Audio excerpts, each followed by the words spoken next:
Welcome to the Chicago Golf Report podcast. Everyone has a fortunate time in their lives. I wasn't a golfer growing up. I still can't break an egg. However, I was a sports junkie. So coming out of college, I um, I was immediately injected into the sports marketing world. I quickly ran a tour, a 25 city tour of corporate Olympics. Almost like you may remember, for those of us who are older, the Battle of the Network Stars. Oh yeah. It's unbelievable. So I ran that, and I actually did some on-air work. I was a journalism major, little broadcast stuff, um, and I was terrible. I was on ESPN as a sideline reporter for a 25 city tour of corporate Olympics. And one day they said to me, "Hey, Rich, you got three things working against you. One is the camera puts 15 to 20 pounds on you. The other is sometimes your voice seems like it's going through puberty. And last but not least, your 5 o'clock shadow looks like a 10 o'clock shadow. But I think you're pretty smart. So I'm going to bring you inside and you start selling some title sponsorships and some secondary sponsorships." So I did that. The travel was extensive. I was young, married young, and I met a guy by the name of Bob Morris, who really got me involved in this golf business. He was the agent to several stars, 20 years older than I. He had worked for ProServe, running the golf division, inventing the golf division, kind of like the grandfather of golf agent work. And Bob represented Payne Stewart back in the day, as well as several other famous folks. And he really brought me into the golf business and taught me a lot, because I was very green. And from there, a business was started by the name of Billy Casper Golf. It was named Billy Casper Golf because I think it was a little more famous than Walter Liss. So 30 years helped build that into a powerhouse, owning and operating 165 plus golf courses across the country, with a large portion in Chicago, as you know.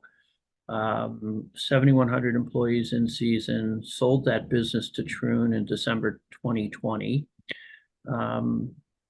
Adjacent to Billy Casper Golf, I founded a business called Buffalo Agency. It's now Buffalo Groupe with an E on the end because it's fancy. Grew that to 100 people, 65 clients, and then backed out of that business when we sold it to Troon. So I had a brief stint with retirement. Didn't like that at all. So started my one-person golf business, golf marketing advisory shop. Quickly got 7 or 8 retainer clients, invested in a bunch of golf businesses. And here we are today in the business that I love. It's rewarding to promote, hitting a little white ball in a little white hole, because people enjoy it so much. It's a respite from the hustle bustle lives that a lot of us live. I get to show people how much fun it is to take a walk in the park. I show people how much fun it is to play at golf entertainment centers and eat sliders and drink while you're shooting for targets. Mm-hmm. Once had you'll get a kick out of this, Walter. I was once at a party and introduced to this fellow, and it always comes up to business. Like, what do you do for a living? He says, "I'm an OR in the ER." I'm like, oh my God, how many lives do you save a week? He said, "Let's talk about it on a monthly basis. I probably save about 6 lives. Actually, it was 4 lives, and I probably lose 4. So I bat 500. I said, "Man, you're my hero." He says, "Rich, what do you do?" I said, "Yeah, I just, the ball with the dimples. I'm in that business." He says, "Rich, you're my hero." What? Are you kidding me? He says, "Yeah. I mean, even the lives I save, a lot of times they're not in the physical condition to enjoy a golf course. So you might as well provide them fun while they're willing, able, and ready versus when it's too late or near death. So I've always kept that in my hip pocket as kind of the righteous attitude.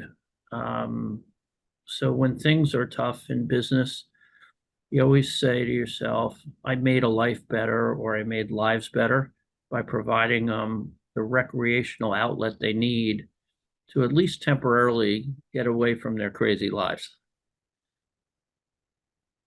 Yeah, I think it's such a great point because if you think about the time that we golfers spend on the course, I know for me, I've spent thousands of hours with my dad on the golf course that I've never would have done, right? And golf certainly provides that path. It's can you make golf fun enough? Can you provide the opportunities enough? Which certainly sounds like that's been your life's mission almost.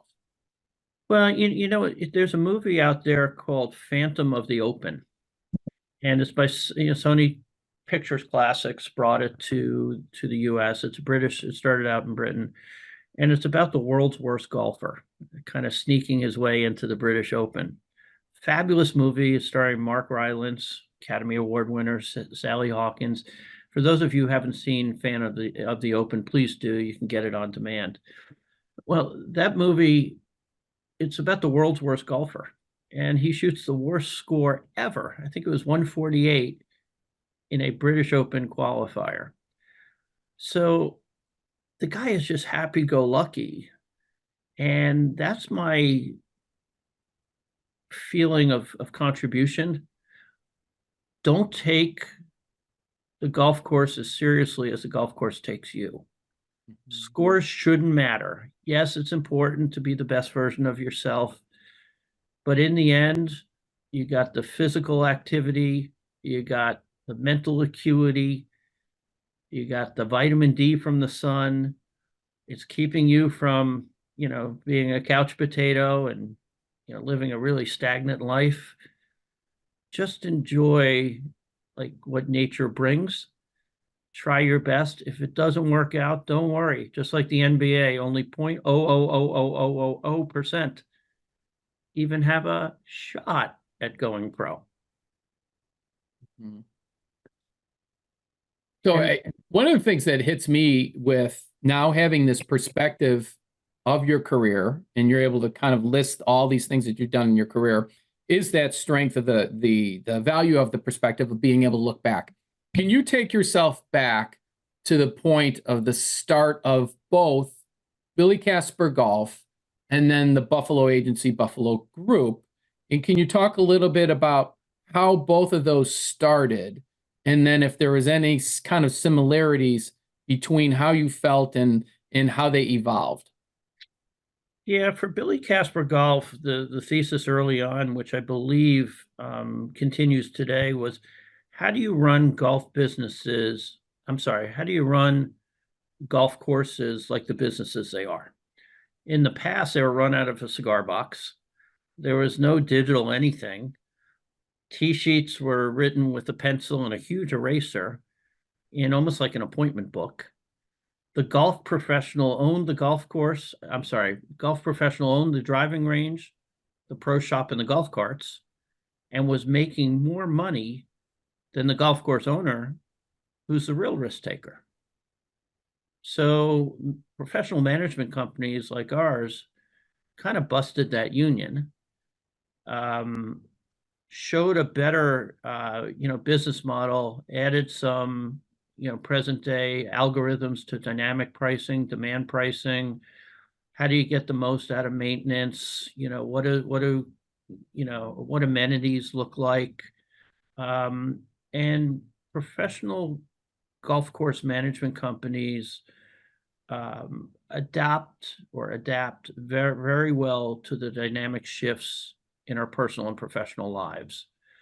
And we were able to keep up with the times. You're talking business about the ideal customer profile. What does that golfer want out of a golf course? And a lot of times or country club, a lot of times it's, golf course conditioning usually ranks number one. And that's a very expensive endeavor, but there are ways to efficiently do it. And golf course management companies typically have that secret sauce. Number two is playability. Are you making the golf course for Schwarzenegger, or are you just making it for the everyday golfer? How are the pin placements set up? Number three is customer service, because you want to feel like you're walking down the red carpet at the Oscars, not like the golf course is doing you a favor. And number four, if you hit number one, two, and three, hit that nail on the head, price is going to be left out of the equation. So it's fundamental managing golf courses in that regard. But if you don't give people what they want in the present day with respect to offerings, they're going to go to the club or the course right down the street. From a Buffalo agency standpoint, back in the day, 20 some odd years ago, there was no professional golf public relations, and that's where we started. So it goes back to that Kevin Costner movie, Field of Dreams. People used to think you build it and they'll come, right? Well, not really. There are so many other recreational options, both back in the day and today. There's movies, there's restaurants, there's hiking, there's biking, you name it. So the competition is very steep. So how do you get the word out to make your golf course the must-go activity or the must-golf place? So how do you position that golf course to be satisfying for your local, regional, and sometimes destination golf communities? How do you make it relevant? How do you make it so they come to you versus someone else? And then as time went on, PR got folded more into the marketing realm. So, digital came online. What does that look like? How do you collect data, manage data, segment data? So you can, if you're a resort, Walter, you may like golf and not like, going to the spa. I'm not going to hit you with the spa message because I know your preferences. I'm going to hit you with golf. Someone like me who loves spa, maybe a little bit more than golf as I get older, something, hit me with that spa message. So you really need to know your consumer. And golf didn't have that until golf course management companies came and professional golf course marketing companies came. And, it's an escape. And that's the overlying premise. Underlying that is, how do you position golf courses to be welcoming and not biased when it comes to handicap, gender, age, and all things diversity? It's a really neat dynamic to see how golf has become even more of a melting pot in today's society. And I attribute a lot of that to golf course management companies, which we had in Billy Casper Golf, now part of Troon, and professional service providers focused on golf who know how to position golf courses as that escape. No matter the score, no matter the skill level, the intimidation factor needs to be broken. And I think we've come a long way, and a lot of today's statistics represent that. So staying with Billy Casper Golf, and you mentioned that the Chicagoland area played a pretty significant role in the growth of the company. Can you provide an anecdote or two as far as the challenges that you faced in the Chicagoland area, or the benefits that you saw, or is there anything that resonates in your memory as far as the impact Chicago made on Billy Casper Golf and the growth of the company? Sure. If we could take all the golf courses in Chicagoland and plump them into a 9-month season, that's everyone's wish. But in deference to Chicago, even though I'm not a Cubs fan, but I do like the Blackhawks, it is a golf-rich market. I go back to one of my clients. I ran the business affairs for Billy Casper Golf for, I'm sorry, the business affairs for Billy Casper, the man, the legend, for about 25 years. He won 4 Western Opens. So I've got a kind of a soft spot for Chicago. And if memory serves correct, Billy Casper Golf was about 19 courses, strong or weak back in the day, when we were able to strike a deal to lease the Cook County Forest Preserve courses, Highland Woods, and all the good ones, and some that needed reparation. And then several years later, we were able to get the contract to operate the city of Chicago courses. And if you haven't been to Sidney Maravitz, go, because it's a beauty. So Chicago had a soft spot to us. I don't know if it was luck or hard work that, we were able to get such a wonderful foothold in the Chicago area, where our namesake Billy Casper won 4 Westerns. But it's a rabid golf market. Whisper Creek out in the Northwest, and others in the far-flung suburbs were part of our Chicago portfolio. And that was really our first, multi-course portfolio win, shall we say. And the first is typically one of the sweetest. So there's a soft spot for Chicago. And I got to tell you, they come out in droves, and they, just like the Rust Belt, they compact those golfers in a short season, and they stretch it out even to night golf at a lot of courses. It's fascinating. And Chicago golfers, we've always found, are very, very knowledgeable about the sport. And maybe that's because there's pent-up demand when there's snow on the ground. But they're one of the most knowledgeable markets in the U.S. about rules, about where to play, about when to play, and really, I shouldn't say this, but sometimes they base their lives around golf versus golf around their lives. And we've heard that a lot in the comment cards.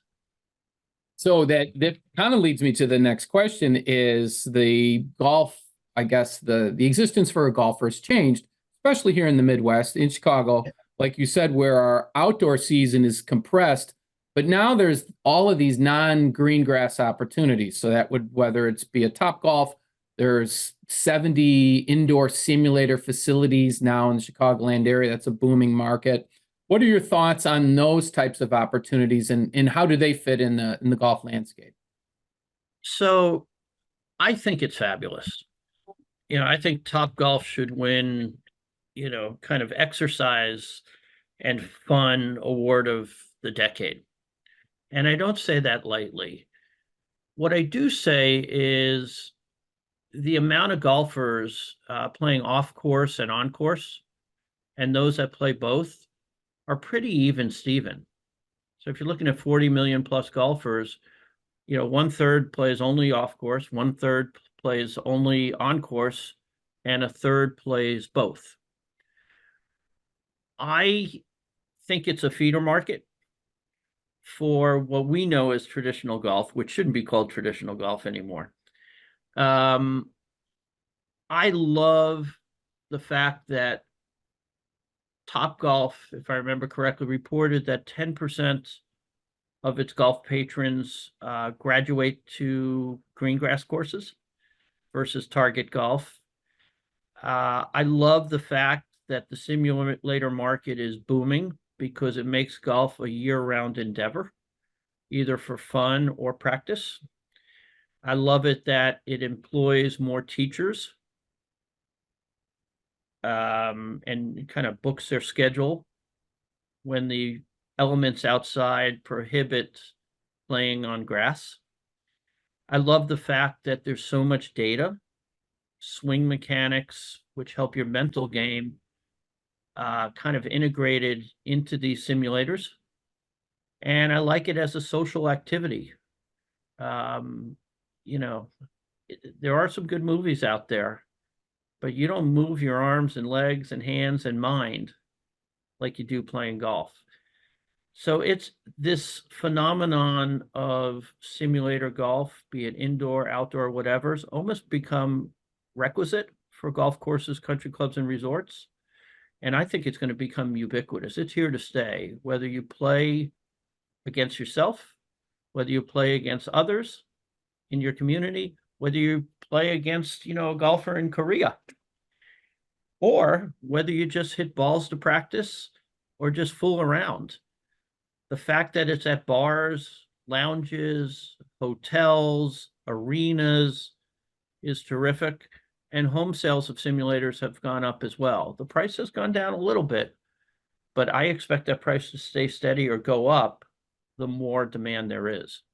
It's a godsend for our industry to have alternative ways to play golf.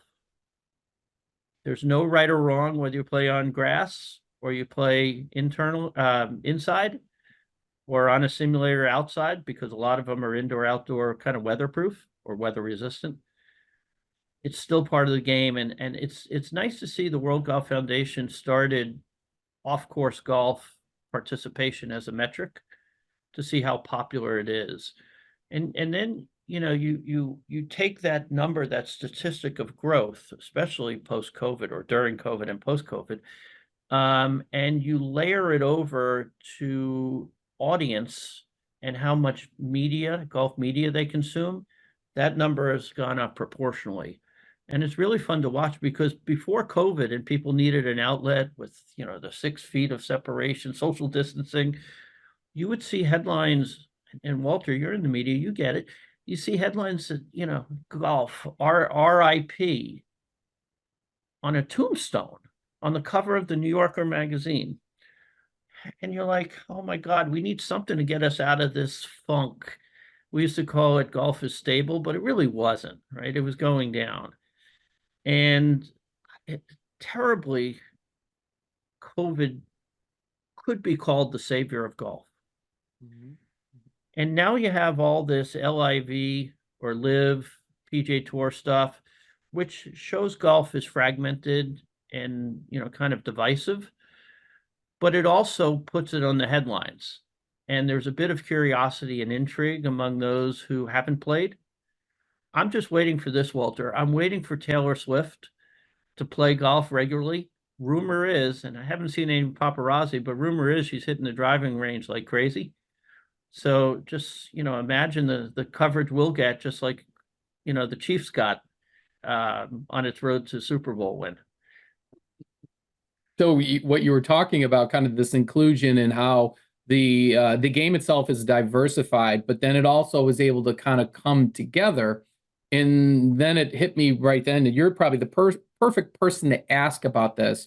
Golf has this unique ability, whether it's on the pro tours or whether it's on for every person who plays the game, to act as this fundraising resource. Like, so the pro tours have an immense amount that they're able to generate for charity that seemingly, I haven't done the math in terms of other sports, but it's huge what they are able to develop. And then if you think about for the regular golfer, we all participate in various charity golf outings. If you play enough, I know from my schedule, there's consistent ones I play every year, and I look forward to that. I love it. And it's such a great tool. What are your thoughts on, say, golf outings and fundraising in general behind the sport? If there weren't golf outings, corporate and charity, a lot of golf courses wouldn't be in business. It's a gathering. It's an excuse to gather for a good cause. Golf contributes more money to charity than the NFL, NBA, NHL, and Major League Baseball combined. Get a load of that. The PGA Tour, say what you want about the PGA Tour and how it's handled the live situation. The PGA Tour has probably saved more lives than anyone could ever imagine because of the benefiting charities on a local and national level. And I believe that charity events really helped with the rise in female participation in golf. Because you might as well learn to play golf for business, but as you're doing business, do charity. So it's really helped in that regard. It's amazing to see the acceptance at these golf outings and tournaments of the more elite or accomplished golfer, and kind of giving a waiver or a hall pass to those golfers who may be beginners or novices. and struggling. It's that type of camaraderie that people love. It's why they keep going back to charity event after charity event after charity event. And the golf community has really come around. You look at big companies like Callaway, you look at smaller golf concerns or outfits out there. I don't remember the last time someone said no when you asked for a donation for a silent auction at a charity golf tournament. It is unbelievable how golf brings charities together and charity brings golf together, because it's such a congenial sport. It's a sport of honor. It's a sport of integrity. They call it a gentleman's sport, or a woman's, a woman's sport of honor. And it's fascinating how that aligns with charities. There are a lot of charities without golf tournaments, but I think there are more with golf tournaments. It's in a lot of cases, it's the number one fundraiser. And I remember, a Make-A-Wish tournament. I just cried my eyes out when some of the more accomplished golfers in groups took some of these less fortunate or disadvantaged children on an 18-hole journey that they'll never forget. Whether they tried to play or didn't try to play and just rode in the cart or walked it, it's fascinating how golf has changed lives and given people courage and the will to live. I can't say enough about the connection between golf and charity. Yes, it happens in other sports, but something, if it happens in auto racing, you're not going to get in a car and race around the Indy 500. And therein lies the difference. That's such a great point. So there's a lot comes from that, but I guess I'd like to finish up with two questions. And these are open-ended questions, so good luck trying to pare it down. But I'd love to get your thoughts, first of all, on the future of the game in terms of the technology, the new technology that's available, and say the addition of apps, the way we track how we play, the way how we book our tee times. Any thoughts on the future of the game and the impact that technology will be making coming up in the future? Golf rules and regs, if you want to call them that today, are getting looser when it comes to acceptance and allowance of different technologies, both on the course and practice. Rangefinders, if you don't have a rangefinder, you're not a golfer nowadays. You look at all these video capture, biomechanic mousetraps, and they can tell you what you're doing wrong with very little margin of error. That blows away kind of the eagle eye of human teachers. You still, in a lot of cases, need the human teacher to interpret it, but the science of swing mechanics has gone a long way.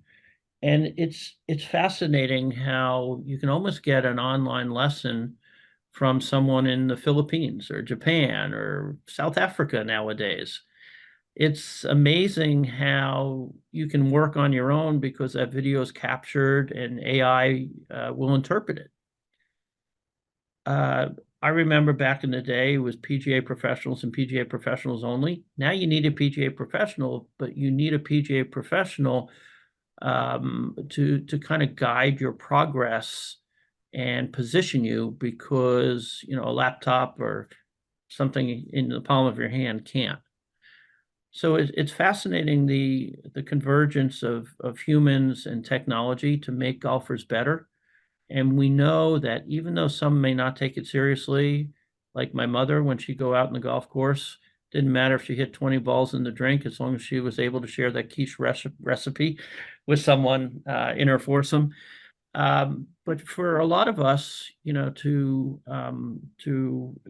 eliminate the discouragement of, scoring 180 to the point where you don't want to keep score, the better you get, the more you'll enjoy it. The more you enjoy it, the more you play. And that's a benefit of instruction. With respect to, golf not just being on the course or in a simulator or on the range or instruction, It's important to satisfy people before their golf journey, during and after. I point to a couple barrier breakers out there. One is a company called Notify, Noteefy. And what Notify basically is, it's the open table or resi for golf. So you want to play, Walter, 12:30 at XYZ golf course, and it's taken, just like open table at a restaurant. When that's canceled, you're going to get an email and a text 10 seconds after it's canceled, so you could book it. The golf course doesn't have that tee time perish last minute, and you're happy because you finally got that tee time you wanted, and it's the only time of day you can make it. So I encourage every course to, sign up with Notify, because that's a game changer. That will keep people in the game versus having them say, something, I couldn't get the tee time I wanted. I'm just going to go do something else. So Notify is terrific. I also point to a company called Golf Nation that is filling the void where maybe the Golf Channel has dropped off, and that's the golf lifestyle. So not necessarily PGA Tour events, which the Golf Channel and other networks carry so adeptly, but travel is huge. Living on a golf course is huge. What type of whiskey at a golf course is huge? What's the fashion of it all? So Golf Nation, which is a streaming service, which is kind of like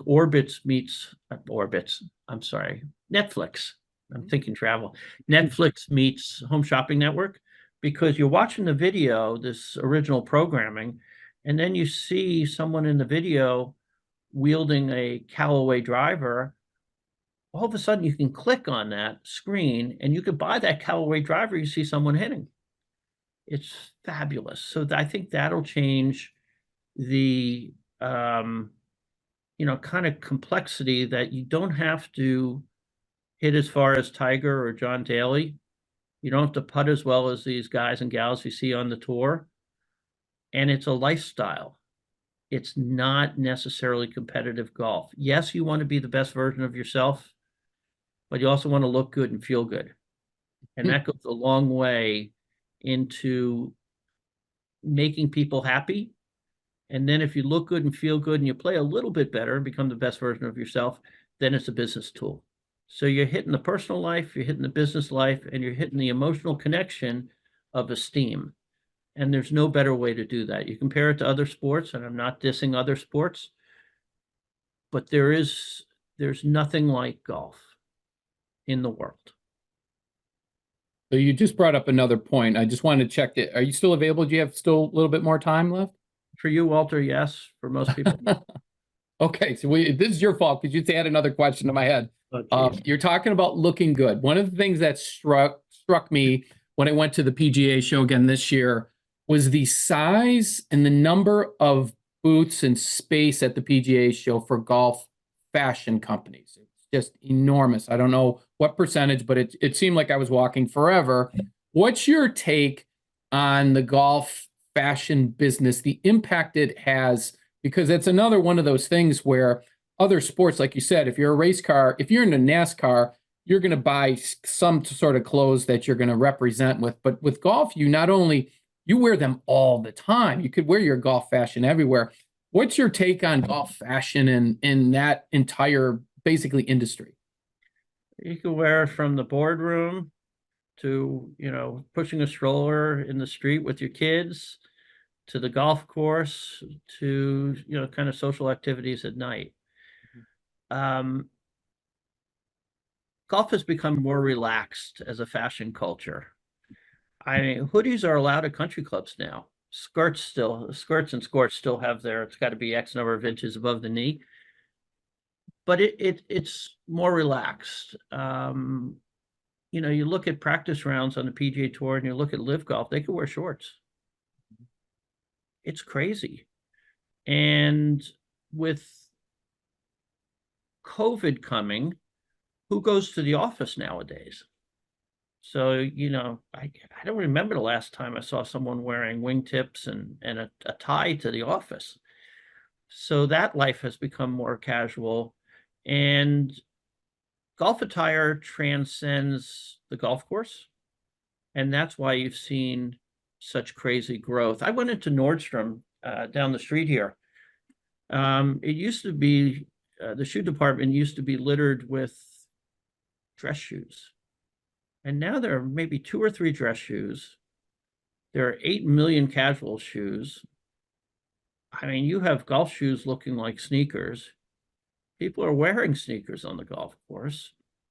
And it just makes it more accessible and permissible to play the sport and grow the sport so it's sustainable for Walter, our kids, kids, and so on and so forth. But there are no dress shoes, relatively zero dress shoes on that Nordstrom rack.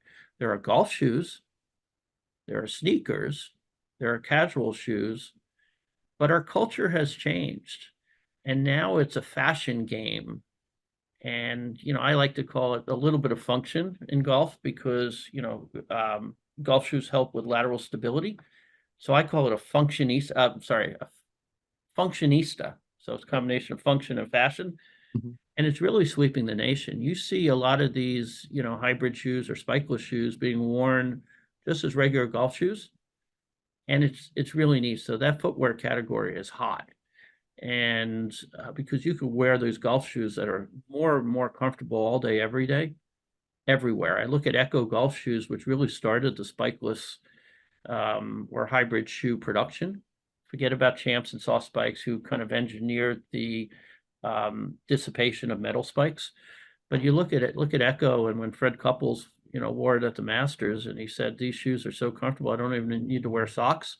That's what really started the revolution of the crossover between golf and streetwear.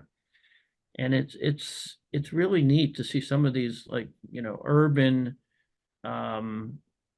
fashion brands infiltrate golf. I can't believe people wear hoodies at country clubs.